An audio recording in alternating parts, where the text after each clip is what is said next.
Assalamualaikum warahmatullahi wabarakatuh, Ustaz. Waalaikumsalam warahmatullahi Semoga Allah Subhanahu wa taala selalu memberikan keberkahan dan balasan kebaikan kepada Ustaz serta kejamaah kaum muslimin. Amin. Amin. Pertanyaan, bagaimana cara mempertahankan hidayah di tengah terpaan pahitnya ujian atau musibah?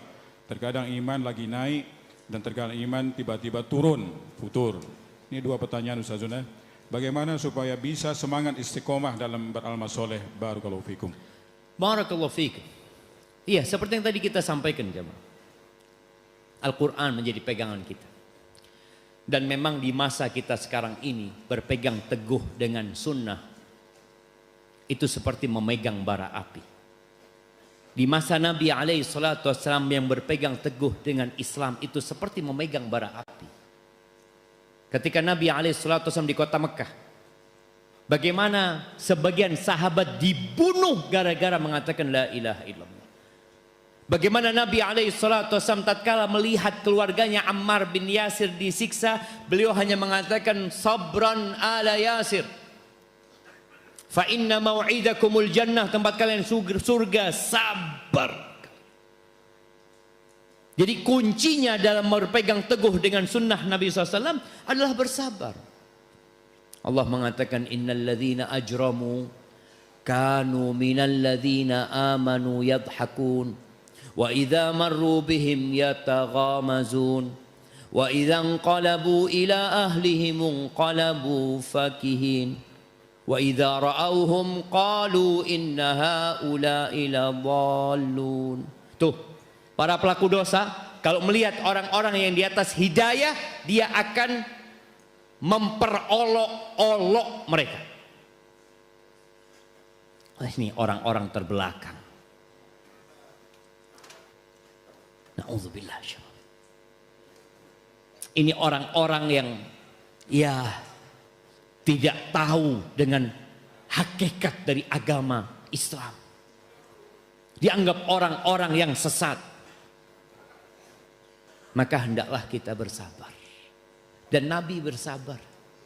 Nabi diusir dari kota Mekah, rumahnya ditinggalkan, para sahabat Nabi ditinggal kampungnya, keluarganya Jahash, keluarganya Abdullah bin Jahash, keluarga istri Nabi SAW, Zainab bintu Jahash, Hamna bintu Jahash, itu kampungnya kosong. Dulu biasanya satu kabilah itu ya satu perkampungan. Itu kosong. Mereka tinggalkan semuanya demi menegakkan agama Allah Azza wa Jalla. Dan perlu kesabaran. Ketika sampai ke kota Madinah, apakah mereka hidupnya senang? Senang secara ibadah, susah secara ekonomi dan dunia. Maka kalau antum secara ibadah nikmat, bersyukurlah kepada Allah. Ekonomi tenang. Antum sebelum lahir sudah dijamin antum nggak bakal mati kecuali rizki antum sudah habis. Maka buat orang-orang di masa sekarang ini, selain tadi membaca Al-Quran, antum terus berdoa mengatakan ya muqallibal qulub tsabbit qalbi ala dinik. Ya muqallibal qulub tsabbit qalbi ala dinik. Antum tanyakan hari ini berapa kali antum baca doa itu. Baca doa Rabbana la tuzigh qulubana ba'da idh hadaitana wa hab lana min ladunka rahmah innaka antal wahhab. Berapa kali antum baca doa itu? Allahumma inni as'alukal huda wat-tuqa wal-afafa wal-ghina. Ya Allah, aku mohon kepadamu hidayah, ketakwaan, afaf, penjagaan diri, dan kecukupan kepada Allah Azza wa Jalla.